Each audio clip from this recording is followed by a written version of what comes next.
Om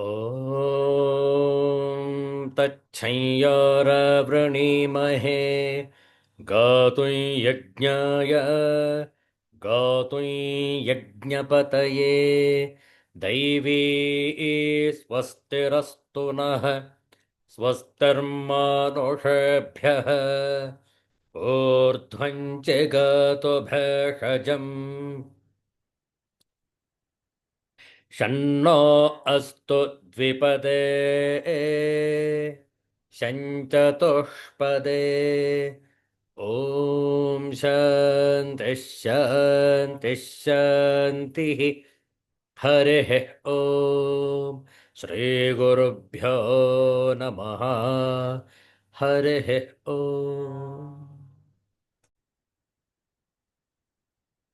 Universal prayer. Let's stand this together. O hidden life, vibrant in every atom. O hidden light, shining in every creature. O hidden love, embracing all in oneness. May each who feels himself as one with thee know he is also one with every other. Om Shanti, Shanti, Shanti.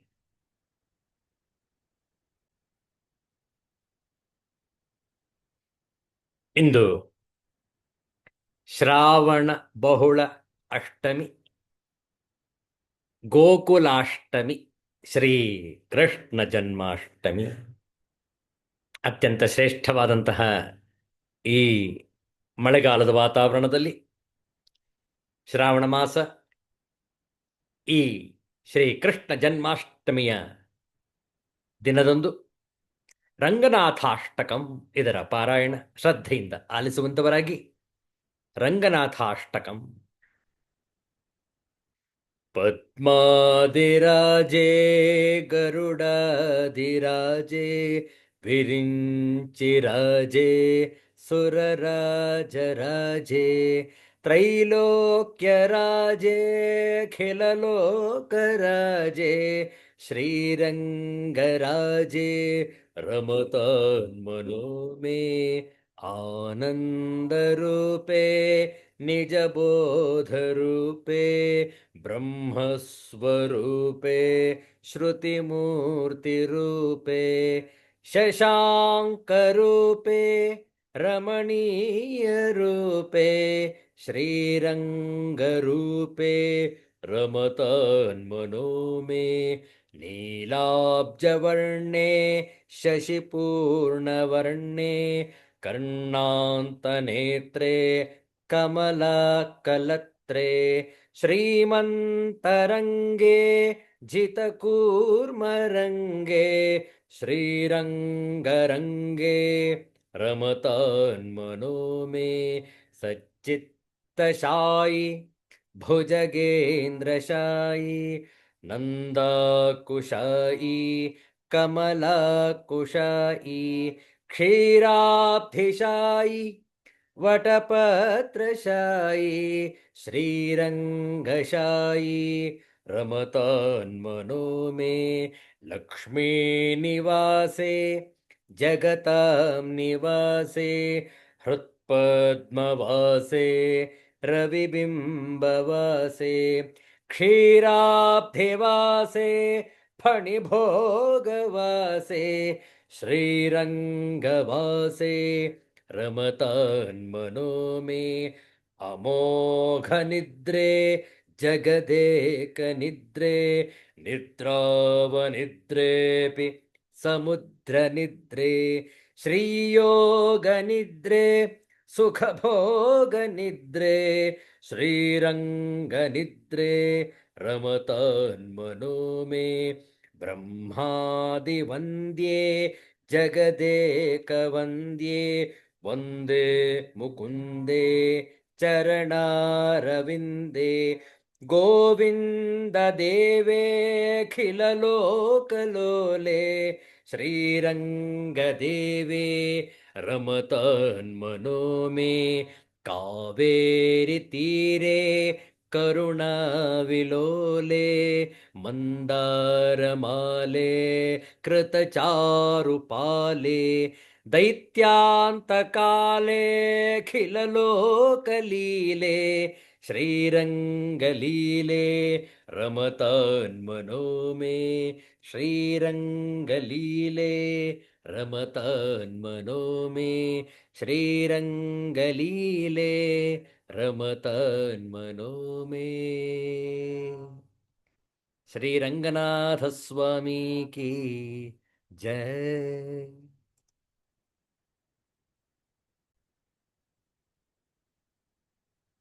Shrikrishna ಜನ್ಮಾಷ್ಟಮಿಯ ಹಾರ್ದಿಕ ಶುಭಾಶಯಗಳು. ಇಂತಹ ಶ್ರೇಷ್ಠವಾದ ದಿವ್ಯವಾದ ಮಂಗಳಕರವಾದಂತಹ ಈ ಶ್ರಾವಣ ಶನಿವಾರದೊಂದು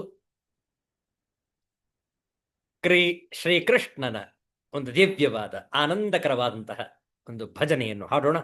ನಾವು ಹೇಳಿಕೊಡ್ತೇವೆ, ತಾವು ಪುನರಾವರ್ತಿಸಬಹುದು.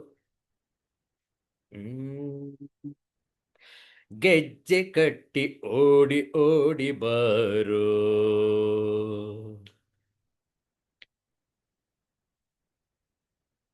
ನಮ್ಮ ಕಮಲ ನಯನ ಆಡಿ ಆಡಿ ಬಾರೋ,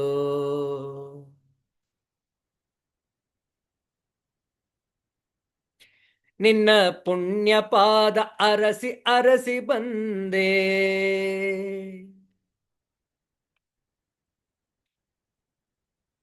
ನಿನ್ನ ದಿವ್ಯ ನಾಮ ಹಾಡಿ ಹಾಡಿ ಬಂದೆ,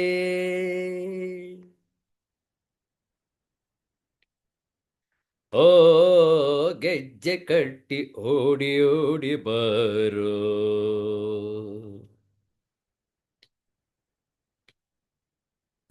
ನಮ್ಮ ಕಮಲ ನಯನ ಆಡಿ ಆಡಿ ಬಾರೋ,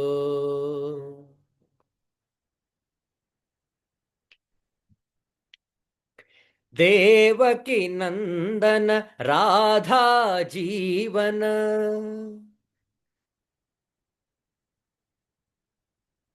ಕೇಶವ ಹರೆ ಮಾಧವ,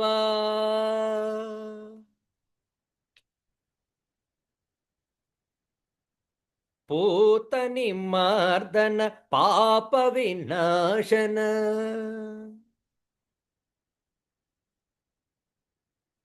ಕೇಶವ ಹರೆ ಮಾಧವ,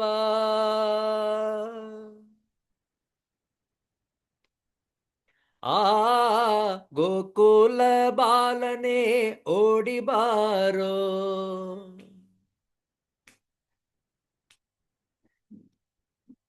ಗೋಪಾಲ ಬಾಲನೆ ಆಡಿ ಬಾರೋ, ಓ ಗೆಜ್ಜೆ ಕಟ್ಟಿ ಓಡಿ ಓಡಿ ಬಾರೋ,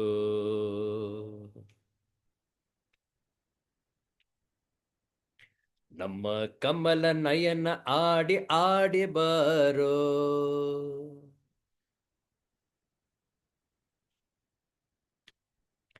ಕಂಸ ವಿಮರ್ದನ ಕಾಳಿಂಗ ನರ್ತನ,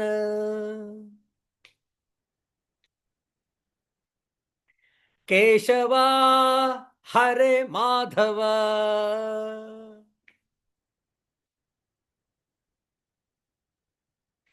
ಆಶ್ರಿತ ವತ್ಸಲ ಆಪದ್ ಬಾಂಧವ,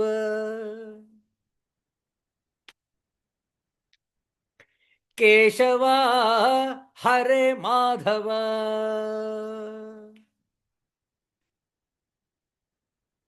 ಆ ಓಂಕಾರ ನಾದನೆ ಓಡಿ ಬಾರೋ,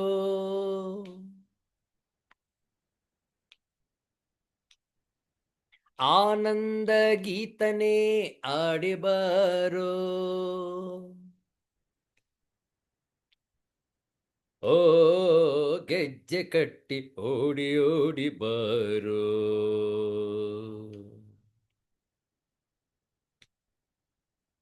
ನಮ್ಮ ಕಮಲ ನಯನ ಆಡಿ ಆಡಿ ಬಾರೋ,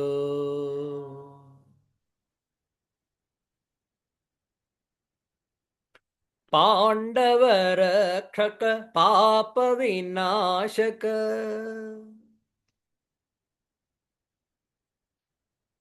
ಕೇಶವ ಹರೇ ಮಾಧವ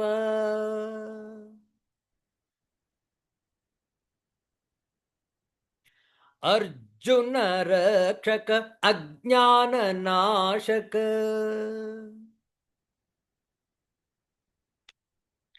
ಕೇಶವ ಹರೇ ಮಾಧವ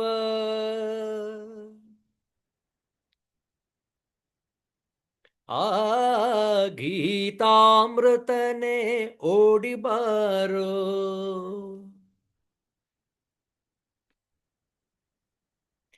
ಹೃದಯಾನಂದನೆ ಆಡಿ ಬಾರೋ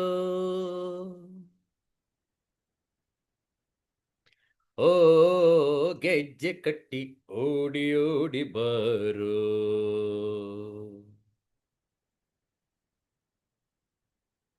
ನಮ್ಮ ಕಮಲ ನಯನ ಆಡಿ ಆಡಿ ಬಾರೋ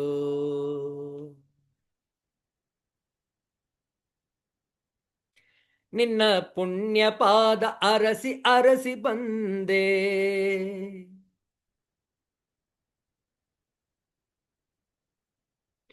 ನಿನ್ನ ದಿವ್ಯ ನಾಮ ಹಾಡಿ ಹಾಡಿ ಬಂದೆ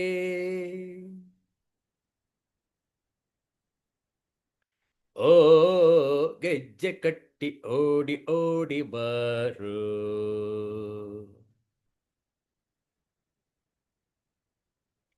ನಮ್ಮ ಕಮಲ ನಯನ ಆಡಿ ಆಡಿ ಬಾರೋ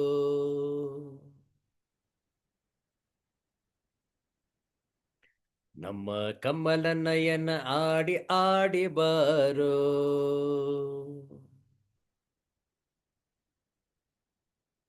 ನಮ್ಮ ಕಮಲ ನಯನ ಆಡಿ ಆಡಿ ಬಾರೋ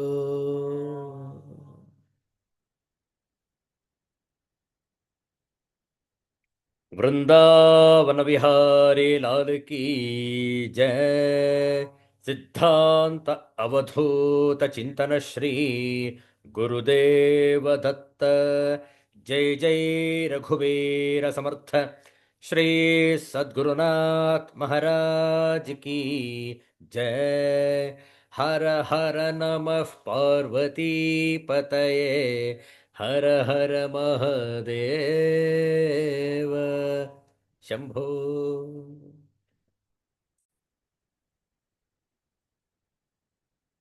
ಶ್ರೀಮದ್ ಭಗವದ್ಗೀತೆಯ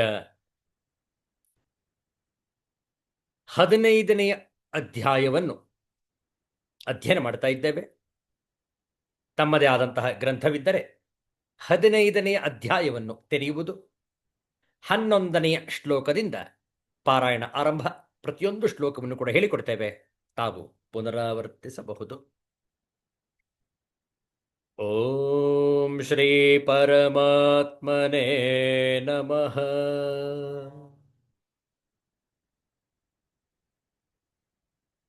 ಅಥ ಪಂಚದಶೋऽಧ್ಯಾಯಃ.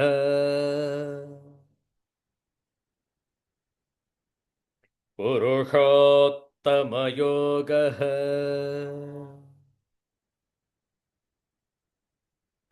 श्रीभगवानुवाच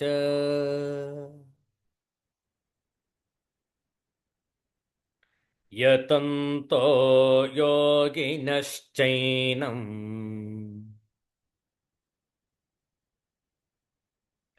पश्यन्त्यात्मन्यवस्थितम्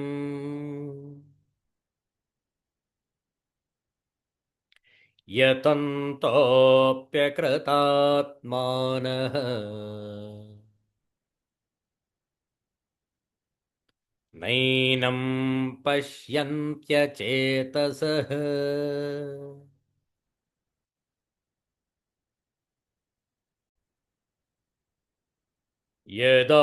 यदादित्यगतं तेजः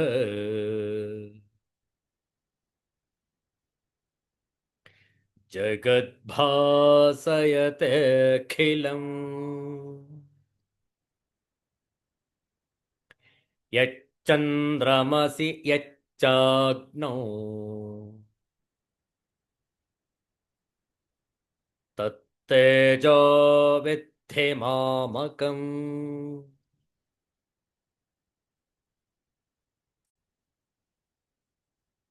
गामाविश्य च भूतानि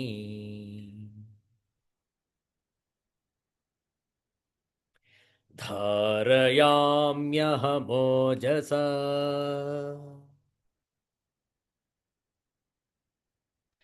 पुष्णामि चौषधिः सर्वाः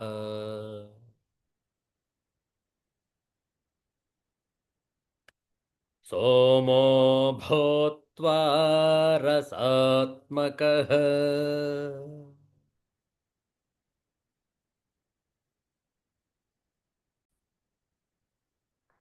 अहं वैश्वानरो भूत्वा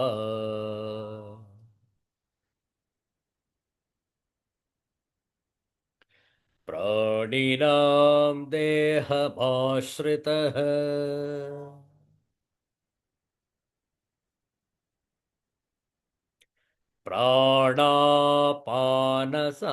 प्राणापानसमायुक्तः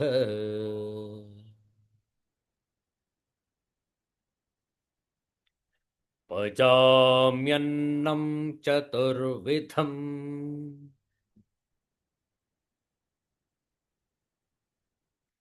ॐ शान्तिः शान्तिः शान्तिः हरिः ॐ श्रीगुरुभ्यो नमः हरिः ॐ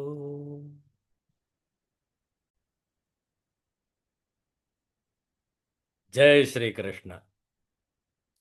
ಶ್ರೀಕೃಷ್ಣ ಜನ್ಮಾಷ್ಟಮಿಯ ಈ ಶುಭ ಅವಸರದಲ್ಲಿ 15ನೇ ಅಧ್ಯಾಯ ಪುರುಷೋತ್ತಮ ಯೋಗ, ಭಗವದ್ಗೀತೆಯ ಸಾರ ಎಂದು ಕರೆಯಬಹುದು. 14 ಶ್ಲೋಕಗಳ ಚಿಂತನ ಮಂಥನವಾಗಿದೆ. ಮನನವನ್ನು ಮಾಡ್ತಾನೆ ಇರ್ತೇವೆ.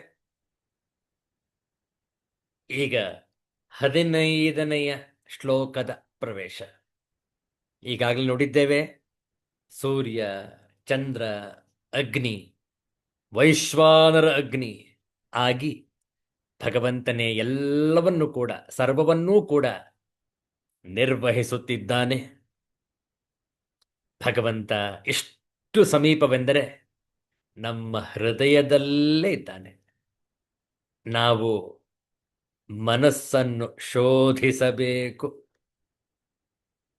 ಆಗ ಮಾತ್ರ ಅದು ನಮಗೆ ಕಾಣುವುದು, ಗೋಚರವಾಗುವುದು. ದೂರದಲ್ಲೆಲ್ಲೂ ಇಲ್ಲ ಭಗವಂತ. ನಮ್ಮಲ್ಲೇ ಹಾಸುಹೊಕ್ಕಾಗಿ, ಪ್ರಾಣವಾಗಿ, ಜೀವವಾಗಿ ಹೃದಯದಲ್ಲೇ ನೆಲೆಸಿದ್ದಾನೆ. ಭಗವಂತನೇ ಅಪ್ಪಣೆ ಕೊಡಿಸುತ್ತಿದ್ದಾನೆ. ಅವನು ಇರುವಂತಹ ಸ್ಥಳ, ಅವನು ಇರುವಂತಹ ಪ್ರದೇಶ, ಅವನು ಇರುವಂತಹ ಜಾಗ ನೋಡಿ. 15ನೇ ಅಧ್ಯಾಯ 15ನೆಯ ಶ್ಲೋಕ, 15ನೇ ಅಧ್ಯಾಯ 15ನೆಯ ಶ್ಲೋಕ ಬಹಳ ಚಂದ ಇದೆ. ಹೇಳಿಕೊಡ್ತೇವೆ. 2 ಬಾರಿ ಪುನರಾವರ್ತಿಸಬಹುದು. ಸರ್ವಸ್ಯ ಚಾಹಂ ಹೃದಯ ಸನ್ನಿವಿಷ್ಟಃ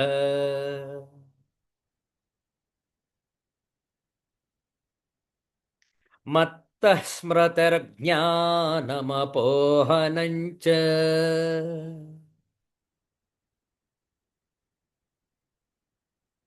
ವೇದೈಶ್ಚ ಸರ್ವೈರಹಮೇವ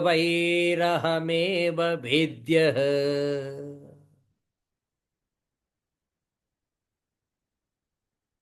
ವೇದಾಂತಕೃತ್ ವೇದ ವಿಧೇವ ಚಾಹಂ.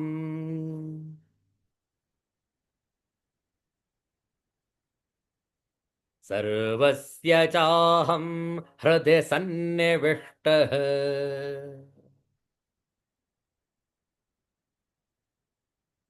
ಮತ್ತಃ ಸ್ಮೃತಿರ್ಜ್ಞಾನಮಪೋಹನಂಚ.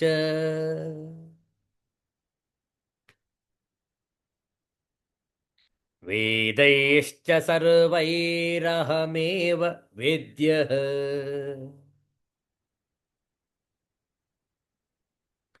ವೇದಾಂತಕೃತ್ ವೇದವಿದೇವ ಚಾಹಂ.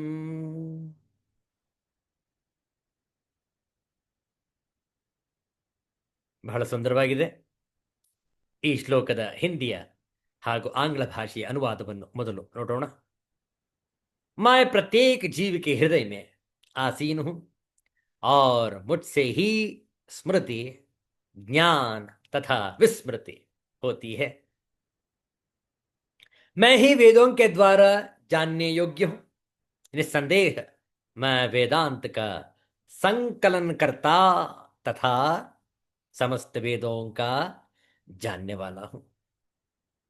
I am seated in everyone's heart, and from me come remembrance, knowledge, and forgetfulness. By all the Vedas am I to be known. Indeed, I am the compiler of Vedanta, and I am the knower of the Vedas. ಪದಚ್ಛೇದ ನೋಡಿಕೊಳ್ಳಿ. ಸರ್ವಸ್ಯ ಚ ಅಹಂ ಹೃದಿ ಸನ್ನಿವಿಷ್ಟ ಮತ್ತಃ ಸ್ಮೃತಿ ಜ್ಞಾನಂ ಅಪೋಹನಂ ಚ ವೇದೈಃ ಚ ಸರ್ವೈಃ ಅಹಂ ಏವ ವೇದ್ಯಃ ವೇದಾಂತಕೃತ್ ವೇದವಿತ್ ಏವ ಚ ಅಹಂ. ಎಷ್ಟು ಚೆನ್ನಾಗಿದೆ ನೋಡಿ ಪದಚ್ಛೇದ. ಈಗ ಅನ್ವಯಾರ್ಥ. ಚ ಮತ್ತು ಅಂದರೆ ಅರ್ಥ ಏನು? ಹಿಂದಿಂದೆಲ್ಲ ಸೇರಿಸಿಕೊಂಡು ಮುಂದುವರಿದಂತಹ ವಿವರಣೆ. ಅಹಂ ಸರ್ವಸ್ಯ, ನಾನು ಎಲ್ಲ ಜೀವಿಗಳ, ಹೃದಯ ಸನ್ನಿವಿಷ್ಟ, ಹೃದಯದಲ್ಲಿ ಅಂತರ್ಯಾಮಿ ರೂಪದಿಂದ ಇದ್ದೇನೆ. ಮತ್ತಃ, ನನ್ನಿಂದಲೇ, ಸ್ಮೃತಿ ಜ್ಞಾನಂ ಚ ಅಪೋಹನಂ. ಸ್ಮೃತಿ ಸ್ಮೃತಿ ನೆನಪು, ಜ್ಞಾನಂ ಜ್ಞಾನ ವಿದ್ಯೆ, ಚ ಅಪೋಹನಂ ಅಪೋಹನ ವಿಸ್ಮೃತಿ ಮರೆಯುವಿಕೆ, ಚ ಹಾಗೂ ಸರ್ವೈಹಿ ವೇದೈಹಿ ವೇದ್ಯ, ಎಲ್ಲ ವೇದಗಳ ಮೂಲಕ ತಿಳಿದುಕೊಳ್ಳಬೇಕಾದ ಶ್ರೇಷ್ಠನು ಅಹಂ ಏವ, ನಾನೇ ಆಗಿದ್ದೇನೆ. ವೇದಾಂತ ಕೃತ್, ವೇದಾಂತದ ರಚನಾಕಾರ, ಚ ಮತ್ತು ವೇದವಿತ್, ವೇದಗಳನ್ನು ತಿಳಿದವನೂ, ಅಹಮೇವ, ನಾನೇ ಆಗಿದ್ದೇನೆ. ಸ್ಮೃತಿ ನೆನಪು, ಯಾವ್ಯಾವುದು ಹಿಂದೆ ಘಟಿಸಿದೆ ನೆನಪು ಮಾಡಿಕೊಳ್ಳುವಿಕೆಯ ಶಕ್ತಿ ಭಗವಂತನಿಂದಲೇ.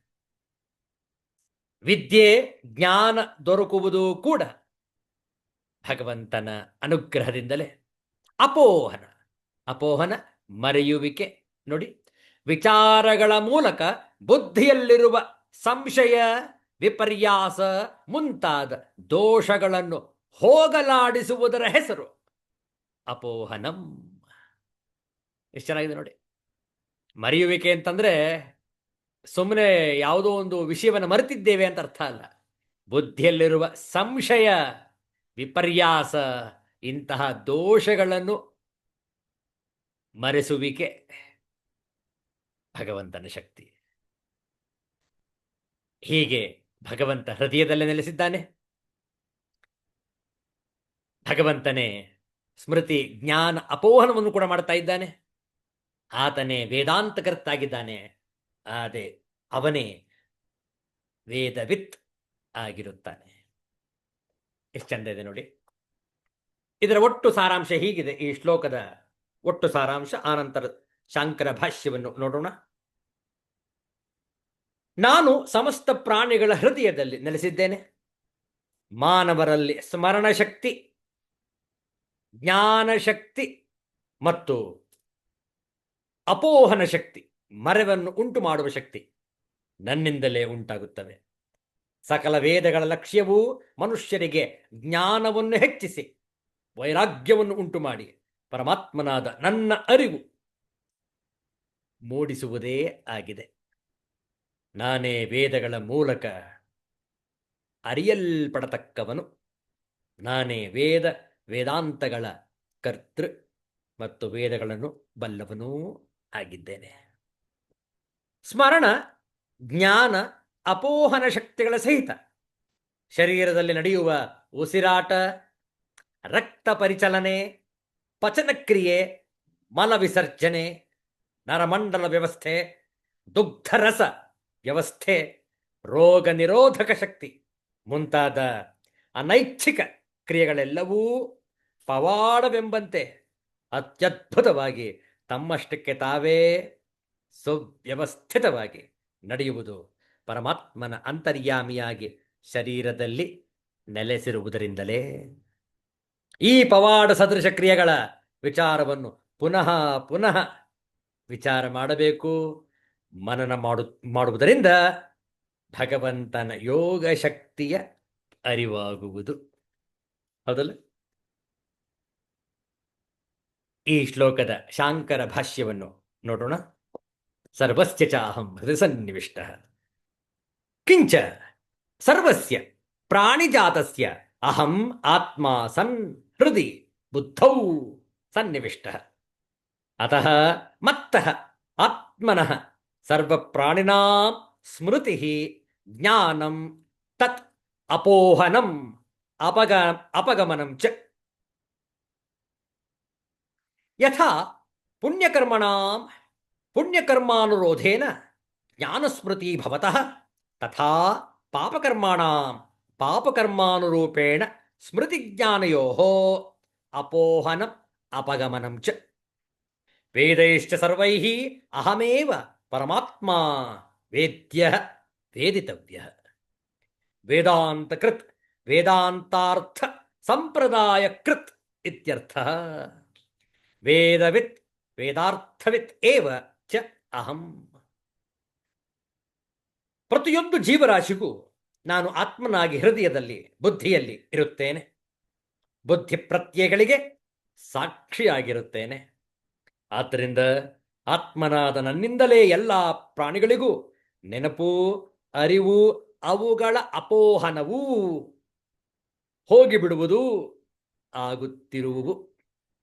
ಹೇಗೆ ಪುಣ್ಯಕರ್ಮವನ್ನು ಮಾಡಿದವರಿಗೆ ಪುಣ್ಯಕರ್ಮಕ್ಕೆ ತಕ್ಕಂತೆ ಜ್ಞಾನ ಸ್ಮೃತಿಗಳು ಉಂಟಾಗುವವೋ, ಹಾಗೆಯೇ ಪಾಪಕರ್ಮವನ್ನು ಮಾಡಿದವರಿಗೆ ಪಾಪಕರ್ಮಕ್ಕೆ ತಕ್ಕಂತೆ ಸ್ಮೃತಿ ಜ್ಞಾನಗಳ ಅಪೋಹನವು ಹೋಗಿಬಿಡುವುದು ನನ್ನಿಂದಲೇ ಆಗುವುದು.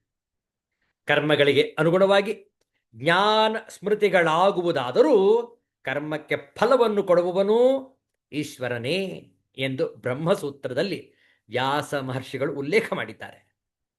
ಸರ್ವ ವೇದಗಳಿಗೂ ಪರಮಾತ್ಮನಾದ ನಾನೇ ವೇದ್ಯನು, ಅವುಗಳಿಂದ ಅರಿಯಲ್ಪಡತಕ್ಕವನು, ವೇದಾಂತವನ್ನು ಮಾಡಿದವನು ಎಂದರೆ ವೇದಾಂತಾರ್ಥದ ಸಂಪ್ರದಾಯಕರ್ತನೂ ಎಂದರ್ಥ. ವೇದಾಂತವು ವೇದದಲ್ಲಿ ಅಡಕವಾಗಿರುವುದರಿಂದ ಅನಾದಿ ವೇದಾಂತ ಸಂಪ್ರದಾಯಕರ್ತನೂ ಶ್ರೀಮನ್ನಾರಾಯಣನೇ.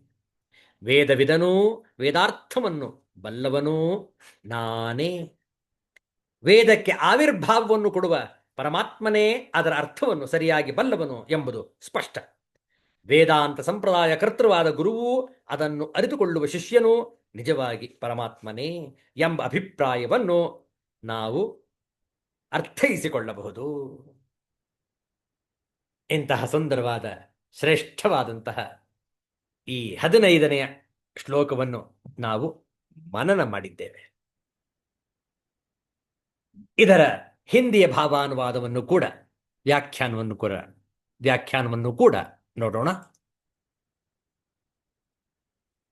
परमेश्वर परमात्मा रूप में प्रत्येक जीव के हृदय में स्थित है और उन्हीं के कारण सारे कर्म प्रेरित होते हैं. जीव अपने विगत जीवन की सारी बातें भूल जाता है, लेकिन उसे परमेश्वर के निर्देशानुसार कार्य करना होता है जो उसके सारे कर्मों के साक्षी है. अतएव वह अपने विगत कर्मों के अनुसार कार्य करना प्रारंभ करता है. इसके लिए आवश्यक ज्ञान तथा स्मृति उसे प्रदान की जाती है, लेकिन वह विगत जीवन के विषय में भूलता रहता है। इस प्रकार भगवान न केवल सर्वव्यापी हैं, अपितु वे प्रत्येक हृदय में अंतर्यामी भी हैं। वे विभिन्न कर्म फल प्रदान करने वाले हैं। वे न केवल निराकार ब्रह्म तथा अंतर्यामी परमात्मा के रूप में पूजनीय हैं, अपितु वे वेदों के अवतार के रूप में भी पूजनीय हैं। वेद लोगों को सही दिशा बताते हैं, जिससे वे समुचित ढंग से अपना जीवन ढाल सकें और भगवान के धाम को वापस जा सके। वेद भगवान कृष्ण विषयक ज्ञान प्रदान करते हैं और अपने अवतार व्यासदेव के रूप में कृष्ण ही वेदांत सूत्र के संकलन करता है। व्यासदेव द्वारा श्रीमद् भागवत के रूप में किया गया वेदांत सूत्र का भाष्य वेदांत सूत्र की वास्तविक सूचना प्रदान करता है। भगवान इतने पूर्ण हैं कि बद्ध जीवों के उद्धार हेतु वे उसके अन्न के प्रदाता एवं पाचक हैं, उसके कार्यकलापों के साक्षी हैं तथा वेदों के रूप में ज्ञान के प्रदाता हैं।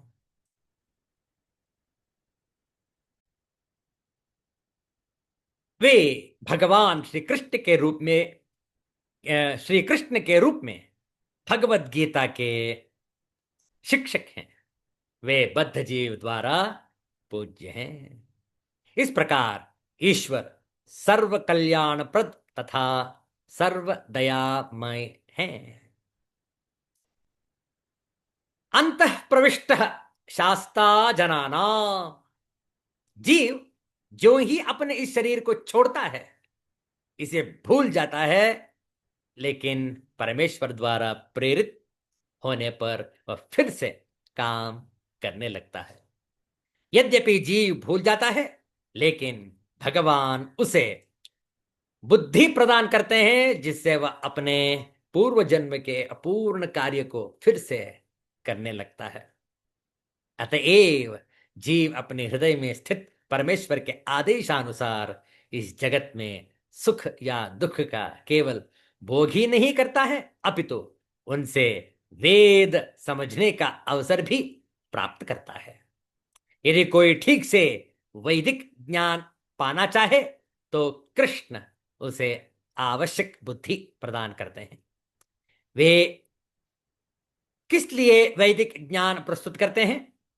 इसलिए कि जीव को कृष्ण को समझने की आवश्यकता है। इसकी पुष्टि वैदिक साहित्य से होती है। योऽसौ सर्वैः वेदैः गीयते, चारों वेदों, वेदांत सूत्र तथा उपनिषदों एवं पुराणों समेत सारे वैदिक साहित्य में परमेश्वर की कीर्ति का गान है।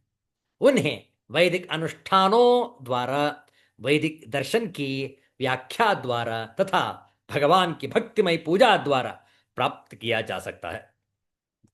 अतएव वेदों का उद्देश्य कृष्ण को समझना है। वेद हमें निर्देश देते हैं जिसे जिससे कृष्ण को जाना जा सकता है और उनकी अनुभूति की जा सकती है। भगवान ही चरम लक्ष्य है। वेदांत सूत्र में इसकी पुष्टि इन शब्दों में हुई है। तत्तु समन्वयात, मनुष्य तीन अवस्थाओं में सिद्ध प्राप्त करता है। वैदिक साहित्य के ज्ञान से भगवान के साथ अपने संबंध को समझा जा सकता है। विभिन्न विधियों को संपन्न करके उन तक पहुंचा जा सकता है और अंत में उस परम लक्ष्य श्री भगवान की प्राप्ति की जा सकती है। इस श्लोक में वेदों के प्रयोजन, वेदों के ज्ञान तथा वेदों के लक्ष्य को स्पष्टतः परिभाषित किया गया है। ಈ 15ನೇ ಅಧ್ಯಾಯದ ಮತ್ತಷ್ಟು ವಿವರಣೆಯನ್ನು ನಾಳೆ ದಿವಸ ಸಾಯಂಕಾಲ ಆದಿತ್ಯವಾಸರ ಆಗಸ್ಟ್ ತಿಂಗಳ 17ನೆಯ ತಾರೀಕು ಭಾನುವಾರ ಸಂಜೆ ನಾಳೆ ಮತ್ತೆ ಭೇಟಿಯಾಗೋಣ. ಈ 15ನೆಯ ಶ್ಲೋಕದ ಮತ್ತಷ್ಟು ವಿಚಾರವನ್ನು ಮುಂದುವರಿಸೋಣ.